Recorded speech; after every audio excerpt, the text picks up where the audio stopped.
Pará, parte do território da região norte. Com mais de 1.200.000 quilômetros quadrados, há alguns anos sustenta a primeira colocação na federação dos conflitos fundiários. E o que é pior, com mortes. Assassinatos no campo têm movimentado a opinião popular. Casos como o da missionária Dorothy Stang.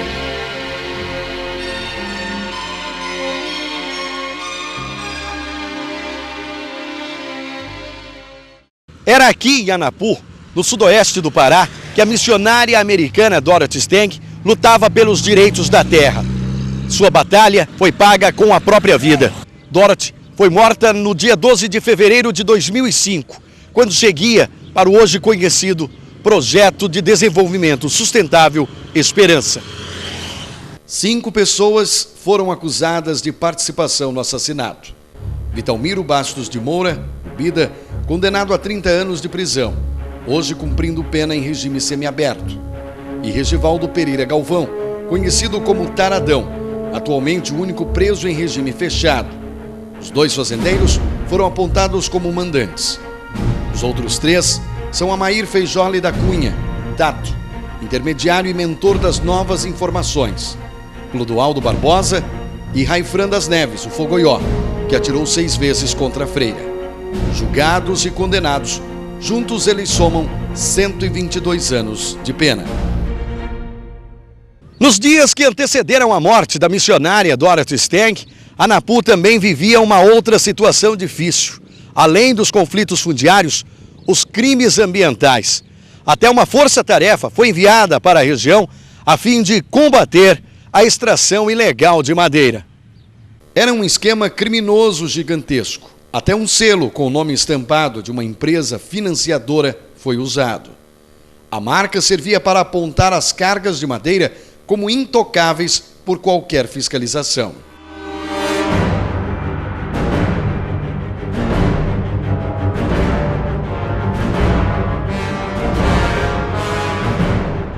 Fernando Luiz da Silva Raiol. Um personagem até então desconhecido nesta história. Agente especial da Polícia Federal, Raiol foi enviado para acompanhar uma destas fiscalizações ambientais na região.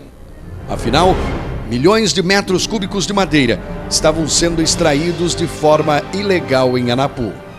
Isso aqui, toda a madeira que saía da área amazônica, ela vinha com essa marca.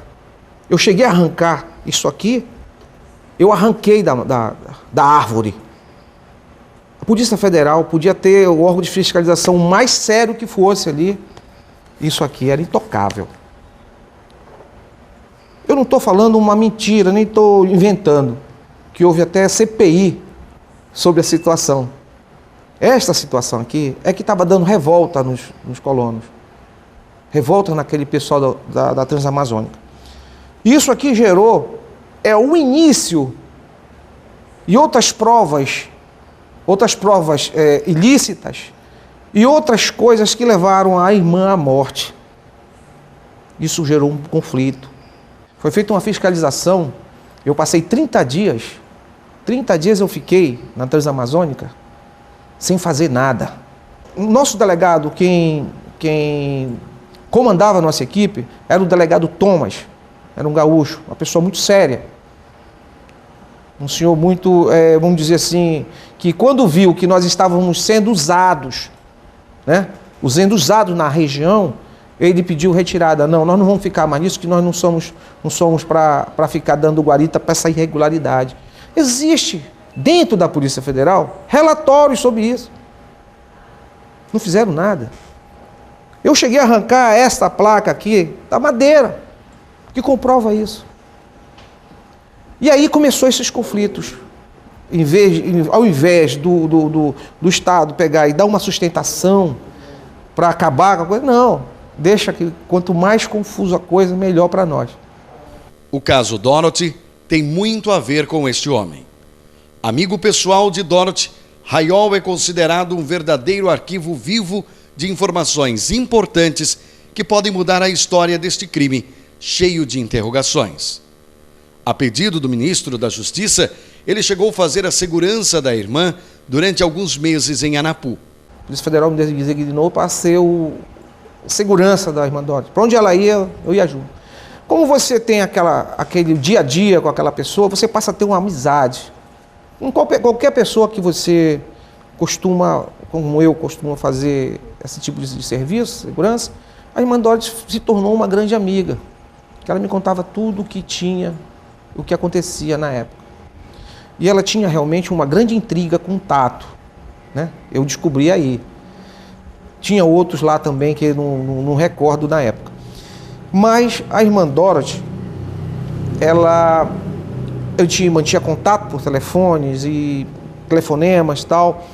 No momento que eu descobri que ela foi morta, aí eu fui o primeiro a pular para cima, para descobrir e trazer preso. De qualquer forma, esse pistoleiro, esse bandido, mandante, seja lá quem for preso. Era questão de honra pegar o indivíduo que matou a irmã Dorothy. Ele conta sobre a caçada aos acusados e a captura de Raifran das Neves, que deu seu depoimento na Polícia Federal. Nós entramos no mato determinados a trazer preso a pessoa que assassinou a irmã Dorothy. Era uma questão de honra da Polícia Federal, uma questão de honra. E na época havia uma briga muito grande, que quem queria mostrar primeiro o serviço, então era PM, todo mundo queria trazer os culpados na mão, né? Ou vivo ou morto, né? Pela atrocidade que eles cometeram.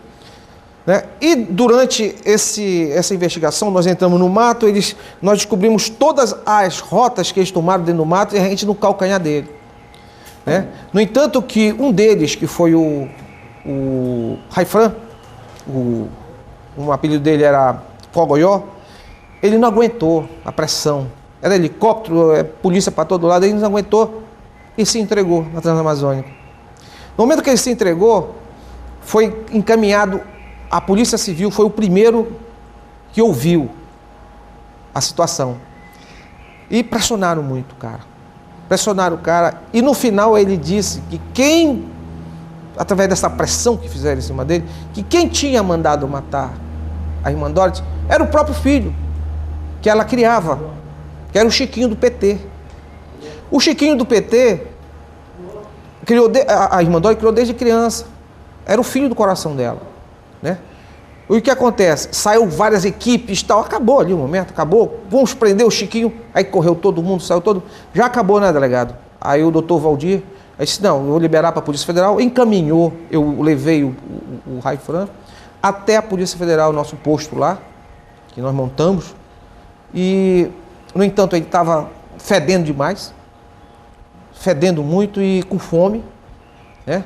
E aquela confusão de polícia, aquilo lá, e estava apavorado, né?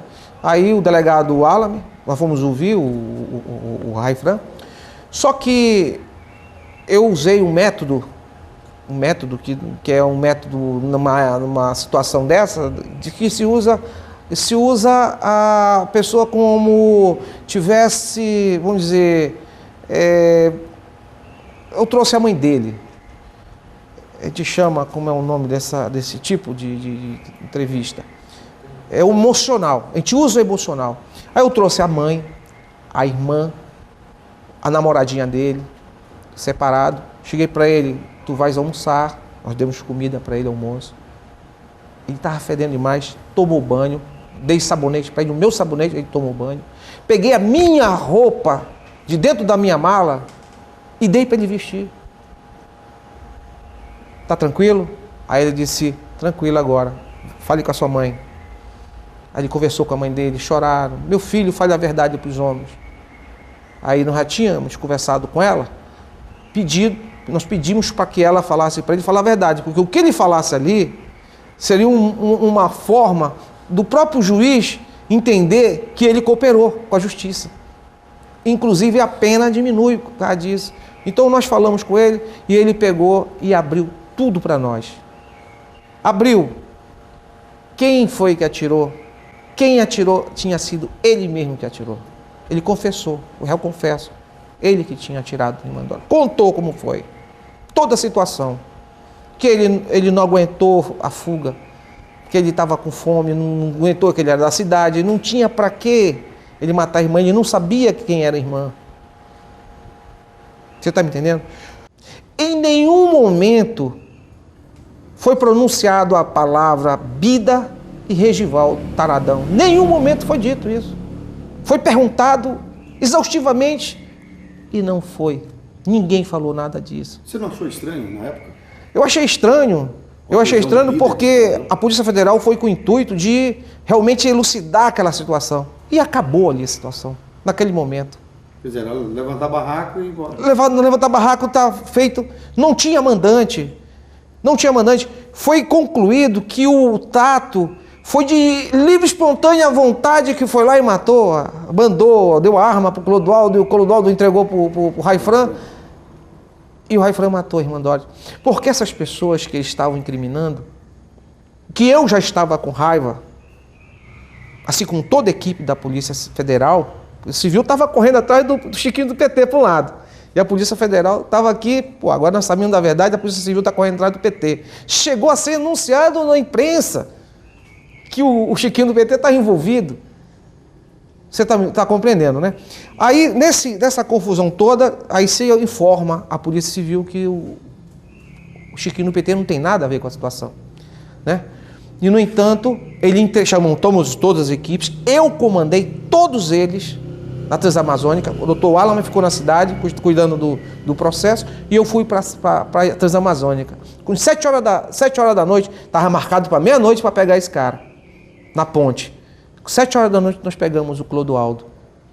Quanto à prisão de Vitalmiro Moura, Raiol destaca como um dos momentos importantes no processo inicial, mas que acabou passando despercebido pela opinião pública e pelas autoridades que conduziam o caso. No primeiro depoimento do fazendeiro, o acusado denunciou o esquema de consórcio tão falado, que não era para matar a missionária, e sim para tirar dinheiro dos fazendeiros que tinham suas terras invadidas por Dorothy e os sem terras.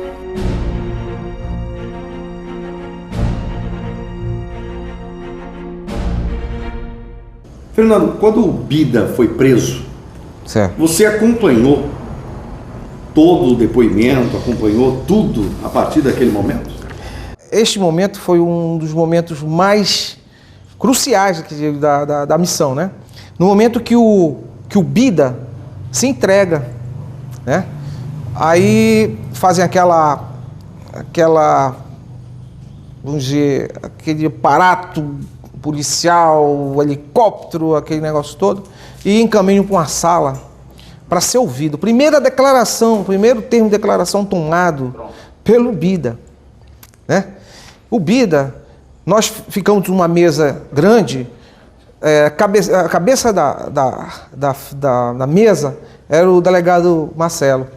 Depois vinha um promotor público, o doutor Brabo, o Saulo Brabo. Depois era o... Eu me lembro porque aquele momento ali foi um momento que eu disse assim, pô, isso é uma vergonha, né? Aí depois vinha o Bida, doutor Felício Pontes, o advogado da CPT, presidente da CPT, o Alame, o delegado Valdir Freire, né? Tinha também comandante do Exército, todas as autoridades para ouvir o Bida, a história dele depois que ele se entregou. E na hora da discussão lá, diante de todas essas autoridades, o Bida apontou e contou essa história que o delegado, que era o que fazia a arrecadação, era o Marcelo Luz. Aí o doutor Valdir, ficou um clima muito pesado na hora, né? Você está trabalhando com o pessoal, de repente, uma situação daquela. Aí o doutor Valdir disse que iria ser investigado rigorosamente a situação. Ministério Público, por favor, as autoridades... Não, isso tem que ser investigado rigorosamente. E, por favor, doutor Marcelo, se retire da sala. O doutor Valdir Freire pediu que ele se retirasse da sala. Ficou um clima horrível, né? A partir desta situação, que agora que eu, unindo a que eu ouvi a declaração do Tato na revista, aí eu concluí eu concluí ainda mais que o que eu estava falando, o que eu vinha batendo desde 2005, que eu fui chamado para depor. Eu fui chamado para depor. Em 2005 eu fui chamado para depor dentro da Polícia Federal. Mas eles sabem que o meu pensamento é esse, que até hoje é. O meu pensamento, para mim, foi o Tato e acabou no Tato. Não tem mais ninguém, eu não estou defendendo o A nem mais B. Porque a irmã Dorothy, ela sempre pediu por justiça na mata. A irmã Dorothy não ia querer que 2 pessoas inocentes ficassem na prisão. Então não havia um consórcio para matar a irmã? Não existia consórcio. Não existe? Foi manipulação de provas. Houve sequestros das pessoas.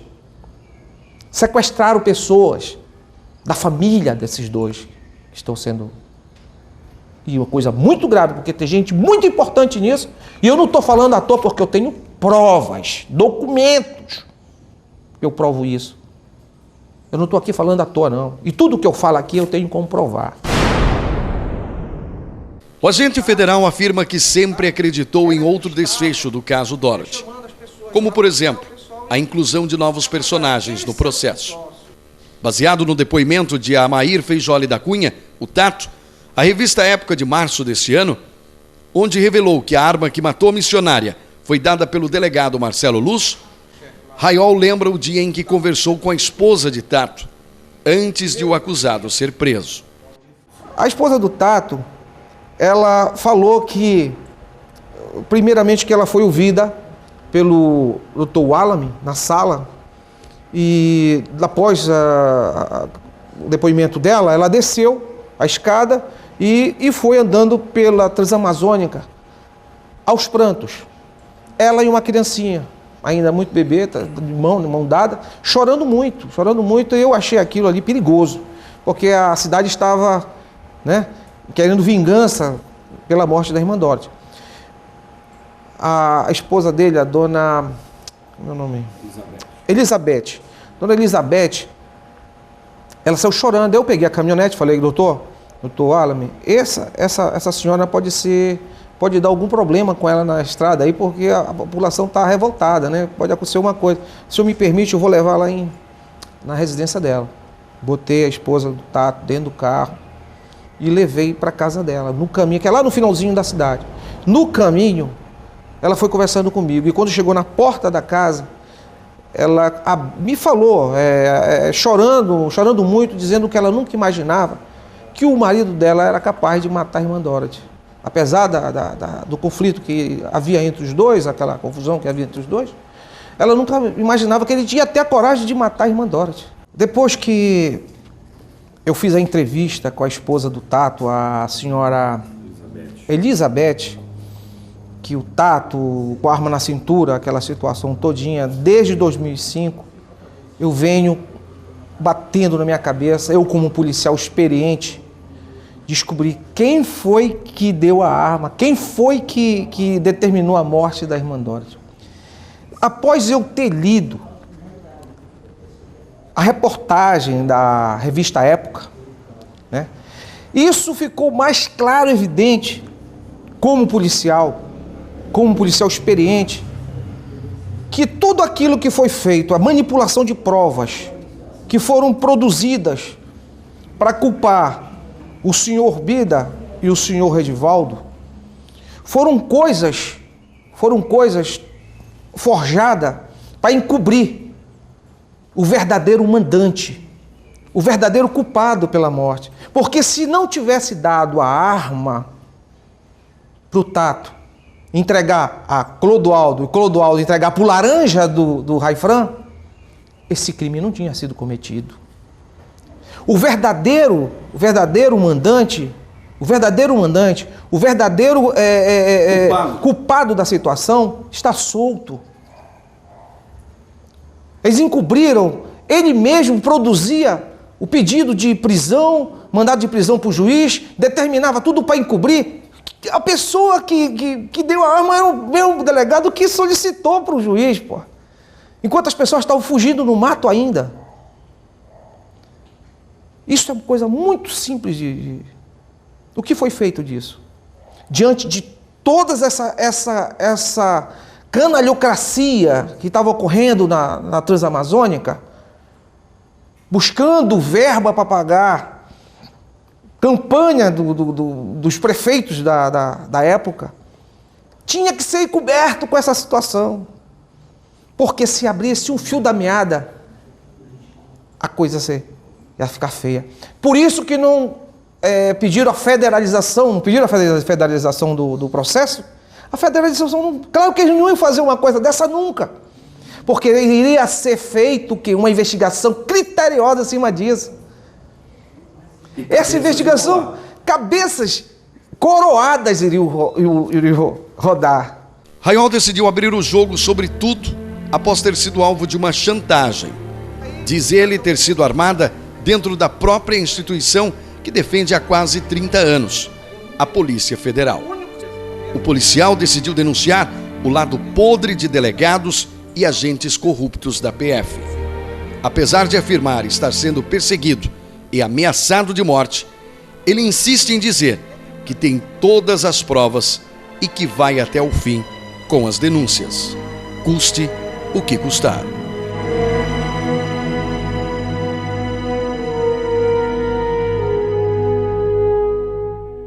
Tudo que eu falo aqui é de minha inteira responsabilidade e eu só falo porque eu tenho provas.